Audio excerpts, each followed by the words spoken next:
चलो, तो कल हमने ब्रीथिंग के बारे में ये पढ़ा कि कौन से मसल्स कॉन्ट्रैक्ट होते हैं और कौन से रिलैक्स होते हैं। ठीक है, मैंने आपको बताया कि किस टाइप के क्वेश्चंस आते हैं। प्रेशर वॉल्यूम डिक्रीज करेगा, इंक्रीज करेगा, इन सभी नॉर्मल टाइप के क्वेश्चंस आते हैं। बेसिक फिजियोलॉजी ज्यादा डिफिकल्टी नहीं है, बट मुझे लगता है किसी किसी को डाउट है कि ब्रीथिंग में इनहेलेशन करने के टाइम पर एब्डोमेन बाहर जाता है कि अंदर जाता है, राइट। तो रामदेव, मैं उसके लिए रेफर करता हूँ कि रामदेव बाबा के एक बार आसन वगैरह जाकर देखो कि एब्डोमेन का क्या होता है। Maximum of the student has answered. क्या कोई ये कह रहा है कि सभी के अपने अपने इंडिविजुअल आंसर्स हो सकते हैं आई गेस, बट एक बार फिर भी मुझे बता दो कि इनहेलेशन के टाइम पर आपका एब्डोमेन बाहर आता है कि अंदर जाता है। एक बार बता दीजिए। अंदर जाता है। सॉरी, बाहर जाता है।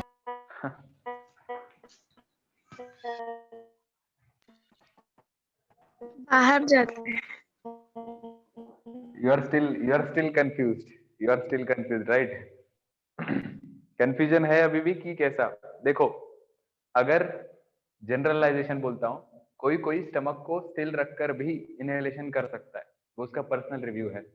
बट इन जनरल मैं आपको एक साइंटिफिक रीजन देता हूँ, उससे आप लॉजिक लगा लेना या हमेशा वही समझना कि हाँ ऐसा ही होता होगा।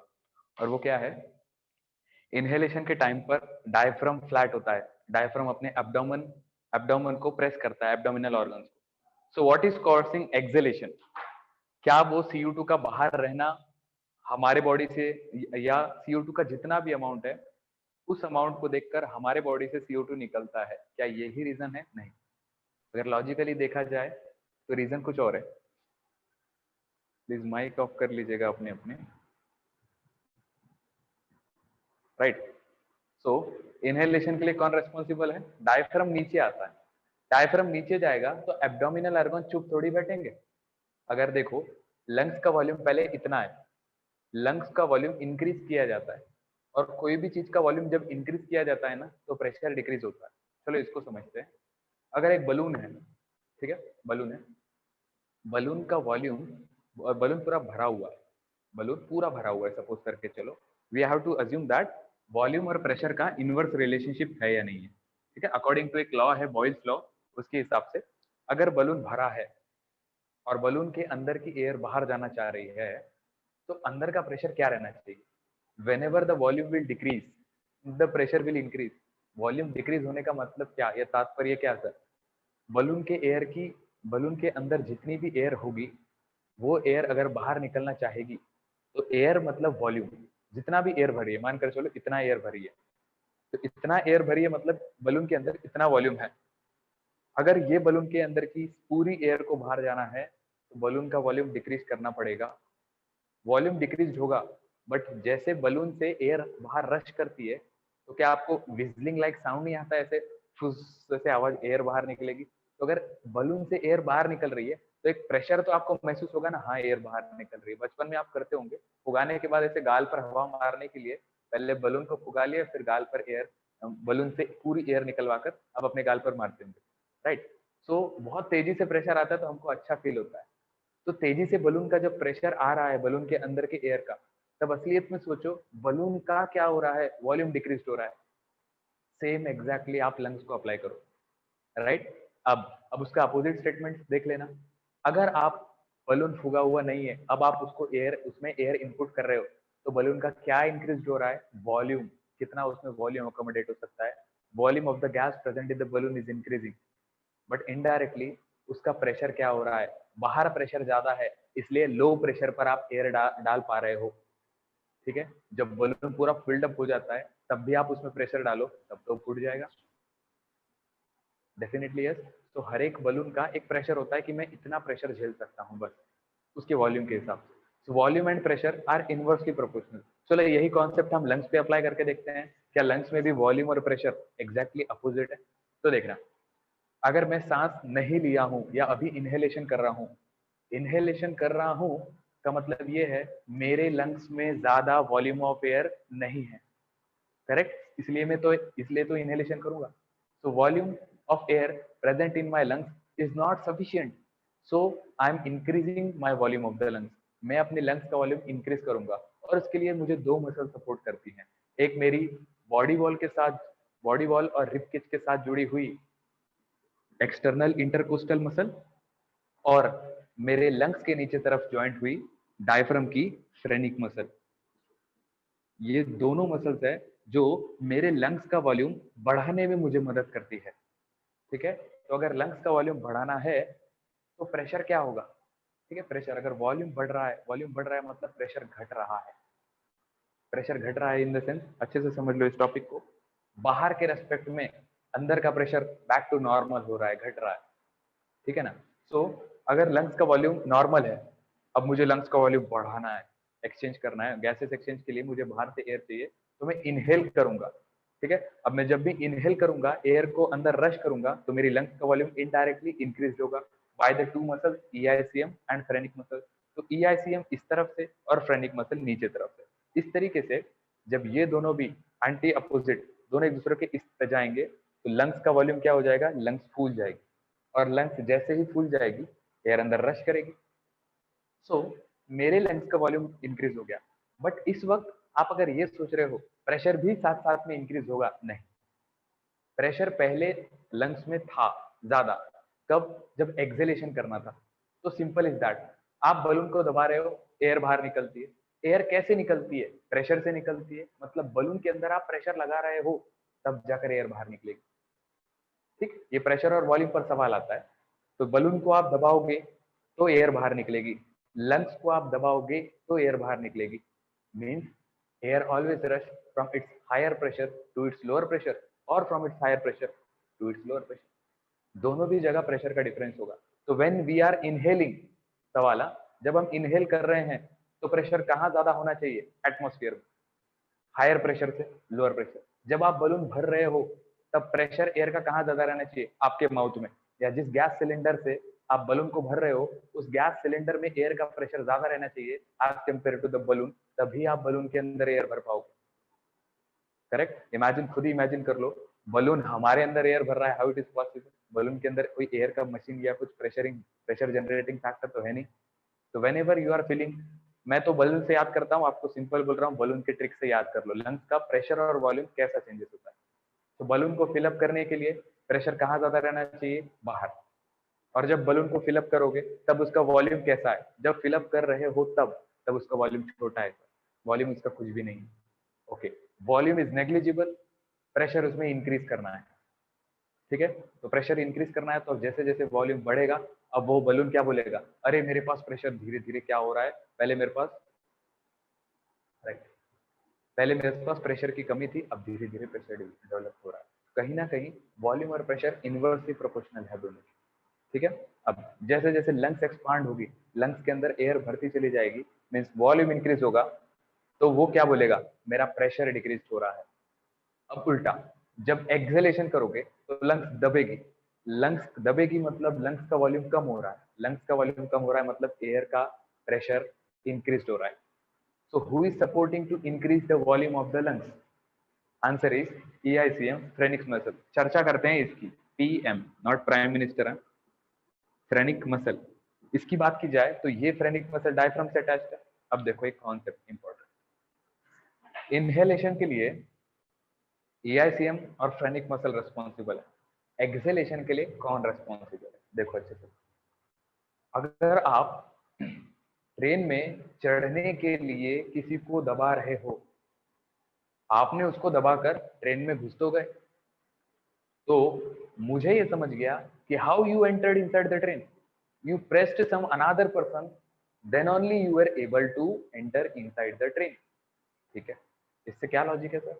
अगर एयर को लंग्स के अंदर एंटर करना है तो phrenic muscle attach with the diaphragm, उसको एब्डोमेन को प्रेस करना ही पड़ेगा, एब्डोमेन में जितने ऑर्गन है उसको दबाना ही पड़ेगा। जब मेरा ये वाला स्टेट है तब ऑर्गन्स मेरे आराम से अकोमोडेट है, और जब डायफ्राम प्रेस हो रहा है तब मेरे ऑर्गन रिलैक्स्ड होंगे, बाहर आएंगे, दिस इज फॉर श्योर। अगर कोई बोल रहा है पेट अंदर जाता है तो it is wrong statement. Inhalation के टाइम पर सांस अंदर लेते हो तो EICM बाहर तरफ आएगा, डायफ्राम नीचे जाएगा, डायफ्राम नीचे जाएगा मतलब अगर air, passengers are the train जो है वो आपकी लेंथ से समझो, और पैसेंजर है वो एयर है। ठीक है, तो एयर नाम का पैसेंजर जब ट्रेन नाम के लंग्स में एंटर करता है तो वो डायफ्राम नाम के दूसरे पर्सन को दबाएगा, चल हट रे, मुझे भी अंदर आने दे, मुझे जगह चाहिए। तो लंग्स जैसे पैसेंजर एंटर करेंगे तो दूसरे को धक्का मारेंगे। हम जनरल डिब्बे की बात कर रहे हैं, ऐसा समझ के चलो, रिजर्वेशन पे तो नहीं होता है, but in general coaches one the first passenger will press to another passenger, please go forward. तो वो पैसेंजर प्रेस होगा तभी इसकी एंट्री हो पाएगी। तो मैं क्या लॉजिक लगाऊंगा कि ए नाम का पर्सन तभी जा पाया जब बी नाम का पर्सन प्रेस हुआ। तो क्या बी नाम का पर्सन यानी कि डायफ्राम प्रेस होने से उसके आगे वाले पर्सन पर इफेक्ट नहीं होगा क्या? डेफिनेटली। तो डायफ्राम नीचे जाएगा क्योंकि एयर अंदर आ रही है, एयर अंदर आ रही है मतलब लंग्स का वॉल्यूम इंक्रीज हो रहा है, ठीक है। एंड लंग्स का वॉल्यूम कैसे इंक्रीज होता है? जब तक प्रेशर घटाया नहीं जाएगा, and that is called as the negative pressure. Diaphragm को सिग्नल आता है मेडुला ऑब्लोंगेटा से कि प्रेस्ड हो जाओ, राइट। आज मेरे पास वो डिवाइस नहीं है जो हमने कल बनाया था, it is in my home. तो मेडुला से क्या आएगा, सिग्नल आएगा डायफ्राम को कि प्रेस हो जाओ। जैसे ही, याद है, जैसे ही मैंने डायफ्राम नीचे खींचा था, एक नेगेटिव प्रेशर मतलब प्रेशर की हद से ज्यादा कमी हो जाती है। जैसे ही डायफ्राम नीचे जाता है ना, पूरे लंग्स में प्रेशर की हद से बाहर कमी हो जाती है। और जैसे मैंने खींचा था, लंग्स कैसे फिलअप हो गया बाहर से, वो जो छोटा सा बलून था उसमें से कैसे एयर आ गई बाहर से एटमॉस्फेयर से फटाक से, ठीक वैसे ही डायफ्राम जैसे ही प्रेस होता है वो एक लंग्स में नेगेटिव प्रेशर की एकदम कमी कर देता है। और जहां प्रेशर की कमी होगी, हाई प्रेशर से लो प्रेशर पर एयर डेफिनेटली आएगा। तो डायफ्राम नीचे गया, लंग्स का वॉल्यूम इंक्रीज हुआ, लंग्स बढ़ गई, बट एयर अंदर नहीं आ रही, एयर को आना पड़ेगा, इसलिए तो डायफ्राम नीचे गया। तो diaphragm goes down to indirectly increase the volume of the lungs. If volume of the lungs is increase then the pressure will be decreased. Pressure की बहुत कमी लाओ, जैसे ही एयर आती चली जाएगी इसका प्रेशर नॉर्मल होगा। तो प्रेशर की बहुत कमी, एयर अंदर आएगी, ठीक है। बट जैसे ही एयर अंदर आ रही, हाई प्रेशर हो रहा है, वॉल्यूम डिक्रीज करेगा। अब एक्सेलेशन प्रोसीजर स्टार्ट। तो इनहेलेशन में प्रेशर क्या रहता है, कम, ठीक है। इनहेलेशन में when we are inhaling, pressure हद से ज्यादा कम कर दिया है,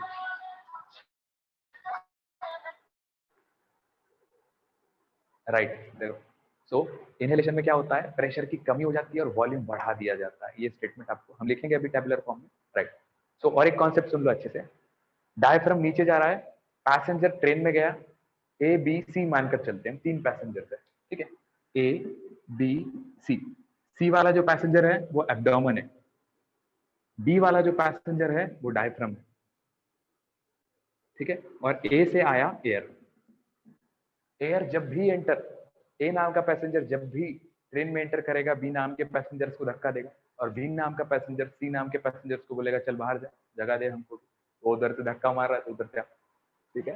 सो एयर एंटर करेगा, डायफ्राम को प्रेस करेगा। बेसिकली होता ऐसा नहीं है, डायफ्राम पहले नीचे जाता है, बट एक्सप्लेनेशन के लिए मैं ऐसा समझा रहा हूँ, ठीक है। I repeat it again, diaphragm पहले नीचे जाता है, डायफ्राम जैसे ही नीचे आया, लंग्स का वॉल्यूम एक्सपेंड हो जाता है, एक नेगेटिव प्रेशर क्रिएट हो जाता है। मेरा वो जो डिवाइस था उससे याद करना, डायफ्राम नीचे जा रहा था तभी लंग्स भर रही थी। क्या एयर आने के बाद डायफ्राम नीचे जा रहा था? नहीं। अगर ऐसा होगा तो कभी भी हम एयर को अंदर ले नहीं पाएंगे। क्यों? प्रेशर क्रिएट तो करो पहले, प्रेशर कम तो करो लंग्स में। तो लंग्स में कब प्रेशर कम होगा? जब लंग्स का वॉल्यूम बढ़ेगा। तो लंग्स पूरी खींच रही है, वॉल्यूम, एयर की बहुत कमी, प्रेशर का मतलब बहुत एयर की कमी हो गई जैसे वॉल्यूम खींचा। क्योंकि लंग्स अगर बढ़ रही है तो जितना ज्यादा लंग बढ़ रही है उतने रीजन में एयर तो अकोमोडेट करना पड़ेगा, बस वही है प्रेशर की चर्चा की प्रेशर घट जाएगा। तो कब होगा? जब डायफ्राम नीचे जाएगा। तो अभी के लिए हम ऐसा समझते हैं कि एयर आने से या डायफ्राम उसको धक्का देगा। चलो ऐसा समझते, बी नाम का पर्सन सी नाम के पर्सन को बोलेगा आगे जाओ बिकॉज एयर को लाना है। ये करेक्ट स्टेटमेंट, ना कि ये कि ए आएगा और बी को धक्का देगा। एयर आती है और डायफ्राम को धक्का नहीं देती है। डायफ्राम बोलता है एब्डोमेन के ऑर्गन बाहर जाओ, मुझे नीचे आना है। क्यों? क्योंकि मुझे लंग्स का वॉल्यूम इंक्रीज करना है। लंग्स का वॉल्यूम इंक्रीज करूंगा, अरे तो जितना लंग्स वॉल्यूम इंक्रीज करोगे वहां पर एयर कहां से लाओगे? तुम्हारा प्रेशर घट जाएगा। वही तो मुझे करना है, प्रेशर को घटाना है ताकि एयर बाहर से अंदर आ जाए। जैसे ही एयर बाहर से अंदर आएगी, डायफ्राम तो प्रेस्ड हो चुका है, एब्डोमिनल ऑर्गन्स का क्या होगा? एब्डोमिनल ऑर्गन्स बाहर तरफ जाएंगे। तो डायफ्राम प्रेस होने से एब्डोमिनल ऑर्गन्स बाहर। तो इनहेलेशन में फ्रेनिक मसल्स जो कि डायफ्राम से अटैच्ड होती है ये कॉन्ट्रैक्ट होती है और EICM भी बाहर आता है। इससे लगभग कितना परसेंट इनहेलेशन हो जाता है? 80% इनहेलेशन इससे होता है। हमारे लंग्स का, अच्छे से सवाल देखना, हमारे लंग्स का ज्यादा से ज्यादा वॉल्यूम इंक्रीज करने का काम, ज्यादा से ज्यादा वॉल्यूम इंक्रीज करने का काम फ्रेनिक मसल करता है जो डायफ्राम से अटैच्ड। ठीक है, तो आप खुद ही सोचो इस एरिया में, मतलब ये हमारा डॉर्सल और वेंट्रल, डॉर्सो वेंट्रली एक्सिस में हमारा वॉल्यूम इंक्रीज होता है, इसको मैं आगे समझाऊंगा। बट 80% किससे इंक्रीज होता है? हमारे फ्रेनिक मसल। नाउ एक्सेलेशन के लिए कौन रेस्पॉन्सिबल होगा? अच्छे से सुनना, जब बी नाम का पर्सन सी नाम के पर्सन को बोल रहा है आगे जाओ, जगा दो, आई मीन टू से एब्डोमिनल ऑर्गन्स को डायफ्राम बोल रहा है नीचे जाओ, मुझे लंग्स का वॉल्यूम बढ़ाना है, लंग्स का वॉल्यूम बढ़ाऊंगा, प्रेशर घट जाएगा, ये एयर सीधा अंदर। ठीक है, राइट। तो डायफ्राम अगर एब्डोमिनल ऑर्गन्स को प्रेस कर रहा है, एक्सेलेशन में कौन रेस्पॉन्सिबल होगा, मतलब एयर निकालने में कौन रेस्पॉन्सिबल होता है, ये सवाल आता है। तो थोड़ा ट्रिक से या थोड़ा एग्जाम्पल से पढ़ते हैं। ए नाम के पर्सन को ट्रेन के बाहर वापस फेंकना है, अगर एयर को आपके बॉडी से वापस बाहर निकालना है तो बी नाम के पर्सन को बोलना पड़ेगा कि जाओ उसको धक्का दो। बट बी नाम के पर्सन को कौन कंट्रोल कर सकता है? आंसर इज सी नाम का पर्सन। तो तकलीफ किसको हो रही? सी नाम के पर्सन। मतलब क्या? एब्डोमेन को प्रेस किया किसने? डायफ्राम ने। क्यों? क्योंकि लंग्स का वॉल्यूम इंक्रीज करना था। लंग्स का वॉल्यूम क्यों इंक्रीज करना था? क्योंकि प्रेशर घटाएंगे तभी एयर आएगी, हाई प्रेशर से लो प्रेशर। तो डायफ्राम तो नीचे हो गया, डायफ्राम कैसा हो गया? फ्लैट शेप्ड हो जाता है डायफ्राम इनहेलेशन के टाइम पर, तो फ्लैट हो गया। इसके कारण एब्डोमेन के ऑर्गन क्या हो गए? एब्डोमेन के ऑर्गन रिलैक्स्ड हो गए, बाहर आ गए, बाहर इन द सेंस पेट फूल गया एब्डोमेन, राइट। तो उसके साथ जितने भी मसल्स थे, जैसे जैसे ऑर्गन्स दूर जाएंगे मसल्स भी क्या हो गए? ओ हो, सब ऑर्गन दूर चले गए, चलो थोड़ा टहल फिर लेते हैं, मसल्स भी रिलैक्स हो जाती है। तो अगर मैं एक्सेलेशन कर रहा हूं तब मेरा पेट अंदर आएगा, तब मेरे ऑर्गन्स पास पास आएंगे, तब वो ऑर्गन्स के साथ जुड़ी हुई एब्डोमिनल मसल्स भी पास पास आएगी।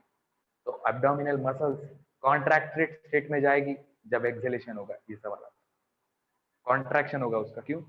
सांस अंदर ले रहे हैं, डायफ्राम नीचे जा रहा है, एब्डोमेन ऑर्गन बाहर, स्टमक ये वो जितने भी है पूरे ऑर्गन थोड़ा रिलैक्स्ड हो जाएंगे, उनके साथ जुड़ी हुई मसल्स भी रिलैक्स्ड हो जाएगी, तो वो कॉन्ट्रैक्टेड में नहीं रहेगी, रिलैक्स पोजीशन पर रहेगी, राइट। तो एयर को अकोमोडेट करने के लिए या ए नाम के पर्सन को अकोमोडेट करने के लिए बी नाम का पर्सन यानी कि डायफ्राम, उसने सी नाम के पर्सन एब्डोमेन को धक्का दिया। एक उसका अपोजिट कर लो, सी ए नाम के पर्सन को अगर बाहर निकालना है तो बी नाम का पर्सन ए नाम के पर्सन को धक्का देगा, चल बाहर जा। बट बी नाम के पर्सन को सिग्नल कौन देना चाहिए? एब्डोमेन। सो आंसर इज, अच्छे से देखना, so who is responsible for acceleration? AICM, diaphragm, ये बाद में। सबसे पहले कौन रेस्पॉन्सिबल है एक्सेलेशन के? So the answer is abdominal organs, abdominal muscles present in your abdomen. इनको धक्का मिला है, इनको प्रेशर मिला है, ये दबे हुए हैं, मतलब ये रिलैक्स्ड है। और उनका पोजीशन कैसा है? हमेशा ओरिजिनल ये वाला स्टेट है, नॉर्मल। क्या मैं हमेशा ऐसे ही इनहेलेशन कर कर हमेशा मेरा पेट बाहर रहता है क्या? एब्डोमेन बाहर रहता है? मेरा नॉर्मल स्टेट ये, this is my normal state. But if the state of the abdominal organs are changed due to the pressing or due to the contraction of the diaphragm, then definitely the abdomen, the C person को pressure मिला ना, क्योंकि A person को लाना था। But क्या A person को वहां रहना चाहिए? नहीं, वो बोलेगा तुम्हारा काम हो चुका है, थोड़ी देर मैंने जगह दे दी, तुम्हारा स्टेशन आ चुका है, चलो भागो, उतरो यहाँ से। तो इनहेलेशन के टाइम पर ऑक्सीजन आ गया, बट कुछ समय बाद जब ऑक्सीजन और CO2 का डिफ्यूजन हुआ या स्टेशन आ गया, अब CO2 को बाहर जाना पड़ेगा। CO2 को बाहर जाने के लिए डायफ्राम को ऊपर जाना पड़ेगा। क्यों? क्योंकि अच्छे से सोचना, CO2 अगर बाहर जा रहा है, ठीक है, CO2 एयर अगर बाहर जा रही है, तो ये अगर जो एयर एक्सेल हो रही है, सर एयर बाहर जाती है, बलून से भी एयर बाहर जाती है, तो प्रेशर इंक्रीज रहता है। तो जब भी प्रेशर इंक्रीज रहेगा लंग्स में, प्रेशर इंक्रीज रहेगा तभी एयर बाहर जाएगी। और जब भी सर बलून में वॉल्यूम डिक्रीज होता है ना, तभी प्रेशर इंक्रीज होता है। तो एक्सेलेशन के टाइम पर लंग्स का वॉल्यूम कम होता है और प्रेशर इंक्रीज होता है। कौन रेस्पॉन्सिबल है इसके लिए? क्या डायफ्राम रेस्पॉन्सिबल है? ये तो सही स्टेटमेंट है कि डायफ्राम डोम शिफ्ट हो जाता है वापस, क्योंकि वो पहले ऐसा था, थोड़ा ऊपर बना रहा हूँ डायग्राम, कैमरे में दिखना चाहिए, राइट। तो पहले तो वो फ्लैट हो गया था इनहेल के टाइम पर, एब्डोमेन के ऑर्गन को बाहर, अब ये वापस डोम शेप जाएगा, इसके ऊपर वापस डोम शेप जाने के कारण लंग्स थोड़ी दबेगी, दबेगी तो क्या होगा, प्रेशर इंक्रीज, एयर बाहर। और ये डायफ्राम को फ्लैट से डोम शेप पर लेके जाने के लिए कौन मदद करेगा, सी वाला पर्सन। ए नाम के पर्सन का अगर सेशन आ चुका है, बी नाम का पर्सन उसको डेफिनेटली धक्का देगा, बट ये बी नाम के पर्सन को सिग्नल सी वाला देगा, मतलब एब्डोमेन बोलेंगे इस तरीके से कि जैसे डायफ्राम प्रेस कर चुका है मुझे और मैं एब्डोमेन ऑर्गन को पकड़ो, समझो। तो डायफ्राम ने मुझे अगर प्रेस किया है तो मेरे ऊपर पहले छत बहुत दूर थी, डोम शेप थी, तो मैं आराम से घर पर घूम रहा था, ठीक है। बट अगर मेरे छत पर एकदम किसी ने एकदम वजन रख दिया है तो मेरी छत नीचे आ गई, मतलब डायफ्राम नीचे आ गया। प्रेस कौन होगा, प्रेस मैं होऊंगा, मैं कौन, एब्डोमिनल ऑर्गन, ठीक है। तो डायफ्राम पहले ऐसे था, मुझे कोई दिक्कत नहीं है, who am I am the abdominal organs present in the abdomen, मेरी मसल्स कॉन्ट्रैक्टेड में, मुझे दबा कर है, ठीक है, पास पास में अकोमोडेट करके। जैसे ही डायफ्राम नीचे आई ताकि लंग्स का वॉल्यूम बढ़ा सके, ठीक है, लंग्स का वॉल्यूम बढ़ा सके, जैसे ही डायफ्राम नीचे आई मैं दब जाऊंगा, मतलब मैं फैल जाऊंगा, बाहर निकल जाऊंगा, ठीक है। अब मैं बोलूंगा कौन है जो ऊपर से प्रेशर लगा रहा है, मेरे को वापस ऊपर आना है। तो अगर मुझे डायफ्राम ने दबा दिया है तो मैं अपने ओरिजिनल पोजीशन पर आना चाहूंगा, तो ओरिजिनल पोजीशन पर आऊंगा, मतलब डायफ्राम फ्लैट थी, डायफ्राम को मैं धक्का दूंगा, डायफ्राम वापस डोम शेप, डायफ्राम डोम शिफ्ट हो गई, लंग्स का वॉल्यूम भी डिक्रीज कर देगी, प्रेशर एकदम तेजी से इंक्रीज होगा और एयर बाहर। तो सवाल ये आता है, एक्सेलेशन के लिए कौन रेस्पॉन्सिबल है? डायफ्राम खुद ब खुद नहीं चाहता है एक्सेलेशन होता है, एब्डोमिनल मसल्स या abdominal organs, they want to come back to their original position. So if the abdominal, it is the abdominal organs और the abdominal muscles associated with the abdominal organs, सभी organ के साथ जुड़ी हुई abdominal muscles are responsible for coming back to their original position. When the abdominal muscles come back to their original position, they exert a pressure on the diaphragm. The diaphragm, which was initially into a flat position, goes back to a dome-shaped area. वापस dome shaped हो जाएगी. As the diaphragm goes back into the dome-shaped area, it exerts or it decreases the volume of the lungs. As the decrease of the volume of the lungs take place, there is increase in the pressure in the lungs. और जैसे ही lungs में pressure increase होगा, air बाहर। Sir फिर क्या होगा, फिर वही कैसा, इसलिए अच्छे से देखना, इसीलिए एक्सेलेशन को एक्टिव प्रोसेस नहीं कहा जाता है। एक्सेलेशन में ताकत नहीं लगती है, एक्सेलेशन में एटीपी नहीं लगती है, कोई एनर्जी का इस्तेमाल नहीं होता एक्सेलेशन में, लेकिन इनहेलेशन में होता है। क्यों? सी नाम के पर्सन को दबाने में ताकत लगेगी, मतलब वही है, बच्चा और पेरेंट बार बार, याद है, खींचता है, तो बच्चा आपका डायफ्राम है मानकर चलो, तो बार बार उसको खींचते हैं, वो अपने ओरिजिनल पोजीशन पर पढ़ाई करने जाता है, राइट। पिछले क्लासेस में मैंने यही एग्जांपल दिया था। तो ठीक उसी तरीके से देखा जाए तो आई वंस अगेन एक्सप्लेन, उस दिन हमने दूसरे कॉन्सेप्ट से समझा था, आज यहाँ पर अप्लाई करके देखते हैं, ठीक है। देखो, डायफ्राम नीचे प्रेस्ड हो रहा है, तो अब एक्सेलेशन हो चुका है, मानकर चलो यहाँ से स्टार्ट करते हैं। एब्डोमिनल ऑर्गन्स बोल रहे हैं हमको वापस अपने ओरिजिनल पोजीशन पर आना है, वो आ चुके हैं। डायफ्राम को क्या बोलेंगे, ओए डायफ्राम, हो गया तेरा बहुत बहुत मनमानी चला ली, फ्लैट था, हमको तूने बहुत दबाया, अब हम दबने वाले नहीं है, हम किसी की नहीं सुनेंगे, चल अपने वापस जा घर पर। तो डायफ्राम का ओरिजिनल स्टेट कैसा रहता है, हमेशा फ्लैट शेप। एब्डोमिनल ऑर्गन का हमेशा स्टेट कैसा रहता है, कॉन्ट्रैक्टेड। ये कुछ जनरल चीजें हैं जो आपको समझना पड़ेगा। डायफ्राम का हमेशा शेप कैसा रहता है, डोम वाला, मंदिर के गुंबद जैसा, तो डोम वाला रहेगा। एब्डोमिनल ऑर्गन अपने नॉर्मल पोजीशन पे, तो यही तो इंसान का मेन रेस्टिंग स्टेट रहता है। अब क्या होगा, तो एक्सेलेशन से हम इनहेलेशन पर आते हैं। तो एब्डोमिनल ऑर्गन्स प्रेस किया, डायफ्राम को बोला चल वापस डोम शिफ्ट हो जा, हो गया ये। लंग्स को उसने प्रेस करेगा, क्योंकि ये ऐसा था तो वॉल्यूम इंक्रीज, अब ये ऐसा होगा तो लंग्स का volume decrease, pressure increase, air बाहर। चलो अब इनहेलेशन आते हैं। सर अब इनहेलेशन के लिए क्या होना चाहिए, डायरेक्ट एयर अंदर आ जाए, डायफ्राम प्रेस्ड हो जाए और एब्डोमिनल ऑर्गन बाहर चले जाए? डायरेक्ट एयर अंदर नहीं आएगी, डायफ्राम को और ईआईसीएम को लंग्स का वॉल्यूम बढ़ाना पड़ेगा। स्केलेटल मसल से ये ईआईसीएम और फ्रेनिक मसल, इनको इनडायरेक्टली लंग्स को खींचना पड़ेगा, प्रेशर घटाना पड़ेगा। ये बहुत अहम चीज है चैप्टर की, इसलिए इसको अच्छे से समझो, ठीक है। ईआईसीएम और फ्रेनिक मसल्स को इंक्रीज करना पड़ेगा, वॉल्यूम जैसे ही वॉल्यूम इंक्रीज, खींचेंगे उस वॉल्यूम जैसे इंक्रीज, प्रेशर घटेगा। अब मैं कल के डायग्राम में आपको ये नहीं समझा पा रहा था कि डायफ्राम खींचेगा तो बलून में पहले प्रेशर डिक्रीज होगा। जो अंदर वाला छोटा बलून था ना कल हमारा, मेरे डायफ्राम के नीचे खींचने की वजह से पहले अंदर के बलून में क्या चेंजेस आएंगे उस टॉपिक को समझो। आपको तो सीधा दिख रहा था अंदर वाला छोटा सा बलून भर गया है, but actually what is first happening, उसके बाद सेकंड प्रोसीजर होगा। तो मेरे डायफ्राम के नीचे जाने की वजह से या फ्लैट होने की वजह से फर्स्ट चेंजेस जो लंग्स में आएगा उसका वॉल्यूम बढ़ेगा। वॉल्यूम बढ़ते ही एयर अंदर रश करेगी। दोनों एकदम स्पॉन्टेनियस होते हैं कि आपको समझ में नहीं आता है कि पहले कौन सा हो, बट दरअसल पहले वॉल्यूम इंक्रीज, प्रेशर घटा, एयर अंदर। This is the point you have to understand, right. तो इनहेलेशन करते हैं। अब मेडुला ऑब्लांगेटा फिर से सिग्नल भेजेगा नर्व से, फिर से सिग्नल भेजेगा किसको, डायफ्राम को। डायफ्राम को बोलेगा डायफ्राम तुमको एब्डोमिनल ऑर्गन ने धक्का दिया था, हाँ तुमको फिर से जाना पड़ेगा। वो बोलेगा नहीं, वो मुझे फिर से प्रेशर एक्सर्ट करके फिर से मुझे डोम शेप बना देगा। मेडुला ऑब्लांगेटा बोलेगा नहीं, you have to do it, I am giving you responsibility, I am there for you.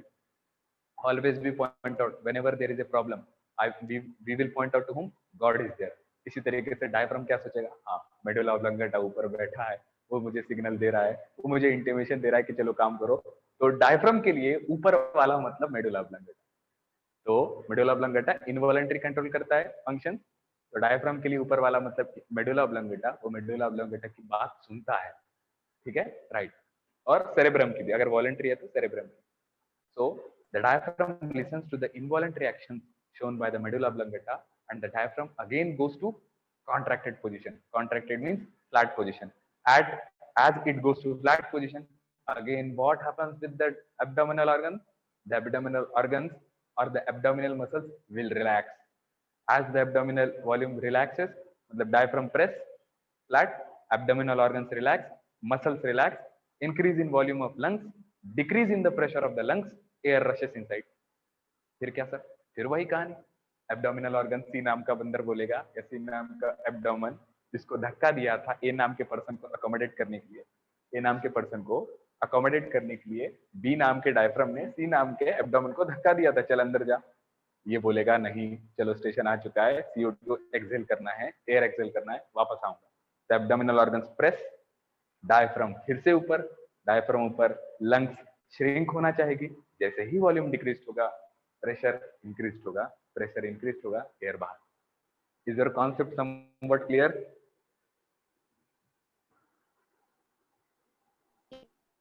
Yes sir. Clear है? किसी को कोई डाउट है? अभी भी किसी का पेट इनहेलेशन के टाइम पर अंदर जा रहा है तो मुझे बता दो। कोई ऐसा है जिसका पेट अंदर जाता है? नहीं सर। किसी का नहीं जा रहा है ना पेट, पक्का? नहीं सर। चलो ठीक है, राइट। सो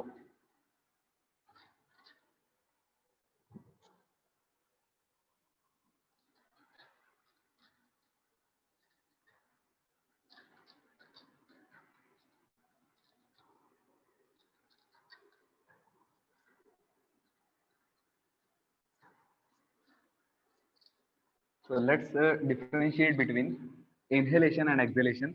धीरे धीरे एक एक पॉइंट्स लिख लेंगे, आपको समझेगा, ठीक है, राइट। सो इधर इनहेलेशन, इधर एक्सहेलेशन, राइट।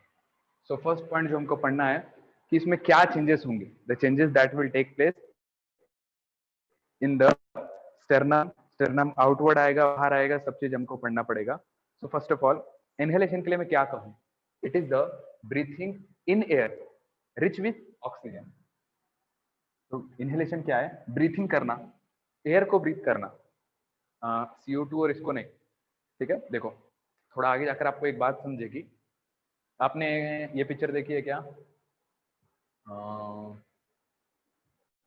ऋतिक रोशन की, और हीरोइन का नाम नहीं पता मुझे, बट आपने छोड़ो, पिक्चर छोड़ो, आपने जनरलाइजेशन में देखा, जनरल में देखा होगा एक चीज कि जब भी कोई इंसान पानी के कारण, डूबने के कारण उसके नाक वगैरह में पानी भरा जाता है तो उसको CO, basically mouth to mouth उसमें एयर दी जाती है, देखा है क्या?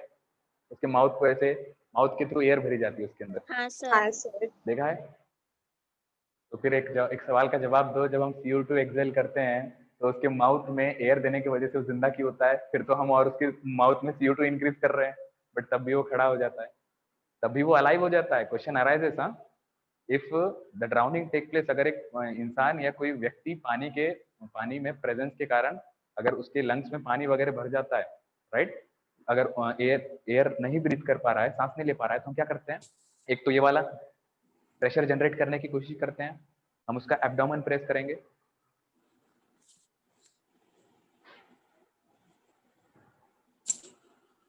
केतकी कहाँ ध्यान है?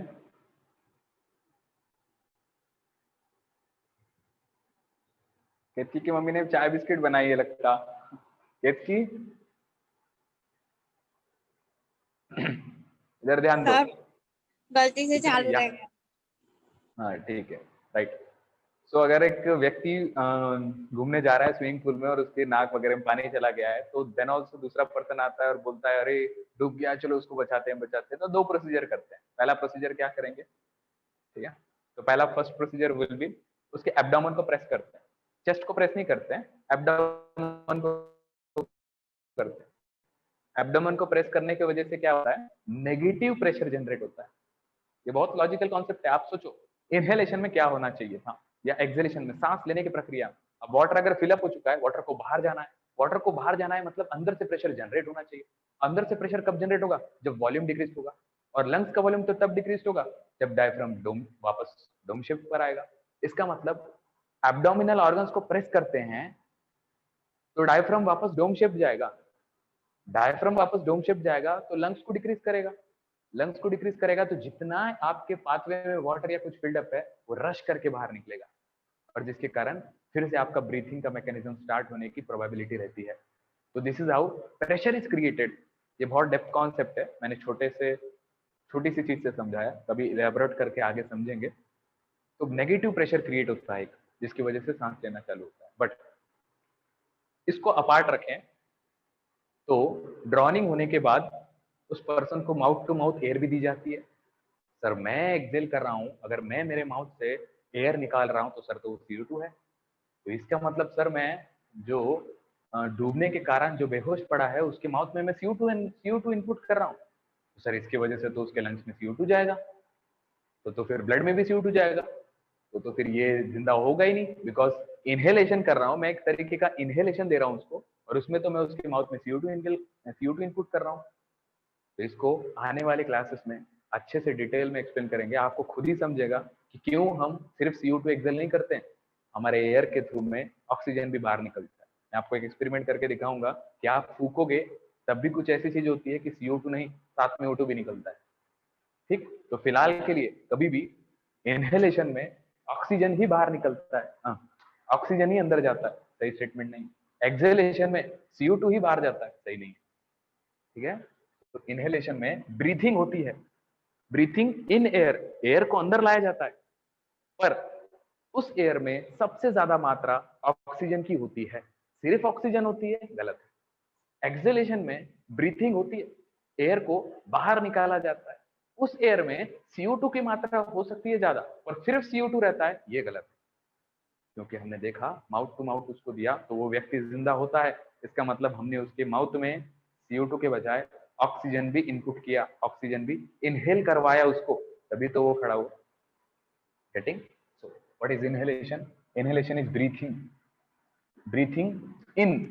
breathing in air rich with oxygen। ठीक है, ब्रीथिंग करते हैं एयर को अंदर, इन करते हैं ब्रीथिंग, पर उस ब्रीथिंग में उस एयर में सबसे ज्यादा मात्रा किसकी होगी? अंतरिक्ष ऑक्सीजन। वहां अगर लिखूं तो क्या लिखूं, क्या लिख सकता हूं मैं? First point, breathing out air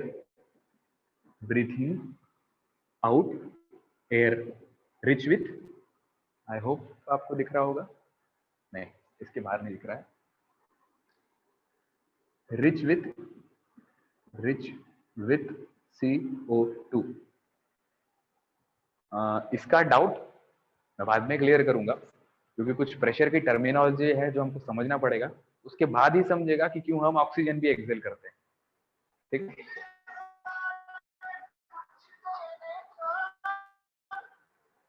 right. सो ये समझ गया, आगे बढ़े हम। हाँ सर। यहाँ लिख लेना बीच में। एक काम करो, दोनों के इसके बीच में जो आपने लिखा है यहाँ पर लिख लो प्रोसेस। कैसा प्रोसेस है? प्रोसेस इधर लिख लेना एरो। प्रोसेस ब्रीथिंग, प्रोसेस कैसा है? मतलब इनहेलेशन एक्सहेलेशन में क्या होता है? प्रोसेस ब्रीथिंग इन एयर और वहां breathing out air, right. Next हम लिखेंगे कि या टाइप लिख लो, बेटर इज सेकंड, यहाँ टाइप लिख लो, नेक्स्ट प्रोसेस लिखा जाए। पहला टाइप, कैसा टाइप का ब्रीथिंग है? Breathing in air rich with O2, breathing out air rich with CO2 type. अगला लिखो प्रोसेस। मेरी हैंडराइटिंग ऐसी आएगी, right, you have to manage. सभी को दिख रहा है ना? ब्लर तो नहीं हो रहा है?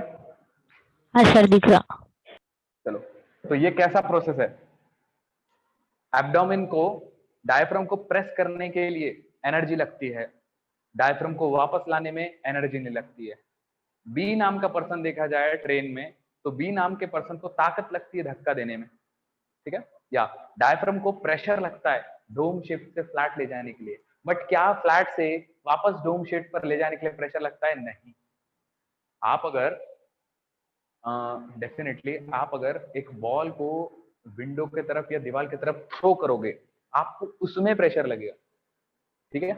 अब बॉल जब दीवार पर हिट करके वापस आपके माउथ पर लगेगा, उसमें आपको प्रेशर नहीं लगेगा, ठीक है। तो ताकत किस में लगेगी? जब आप बॉल को दीवार की तरफ फेंकोगे, बॉल दीवार पर लगेगा और बाउंस बैक करके आपको लगेगा, उसमें एनर्जी नहीं। तो यही है, डायफ्राम को नीचे ले जाने में ताकत लगेगी, एटीपी लगेगी, एनर्जी लगेगी। एब्डोमिनल ऑर्गन उसके कारण बाहर आएंगे, एब्डोमिनल ऑर्गन सब वापस अंदर आएंगे तो डायफ्राम को ऊपर भेज देंगे, तब आपको एनर्जी नहीं लगेगी। तो इन ऑल बात करें तो बलून को एयर भरने में ताकत लगती है, निकालने में नहीं। इनहेलेशन में ताकत लगती है, एक्टिव प्रोसेस। और इसका लॉजिकल साइंटिफिक रीजन क्या लिख सकते हो आप अगर एग्जामिनेशन में आए तो? अच्छा, मैं डिटेल नोट्स नहीं देता हूँ, मैं कॉन्सेप्ट एक्सप्लेन करता हूँ, आपको खुद लिखना पड़ेगा। मैं PDF वगैरह भेज दूंगा या टेक्स्ट बुक से आप लर्न कर सकते हो। थ्योरेटिकल जो रहता है वो आपको माइंडसेट से अपना लिखना पड़ेगा। I will explain the full concept, right. So breathing में, breathing inhalation why is an active process because to contract the muscle, that is the EICM and the diaphragm, energy is required. When the diaphragm gets pressed or contract, the abdominal muscles are relaxed, right? But whenever the exhalation procedure takes place, the abdominal organs makes the diaphragm to come back to its original position. In that, requirement of energy do not take place. Energy is not required, right? So only for the contraction of the muscles of the EICM and the diaphragm, energy is required. Whenever they come back to their original position, then the energy is not required, right? तो process में लिखूं breathing या inhalation कैसा procedure है? एक active process है, active process. याद है मैंने बोट के एग्जांपल से समझाया था, बोट अगर अगेंस्ट द वाटर जा रही है तो उसको एनर्जी लगेगी। Active process that means that is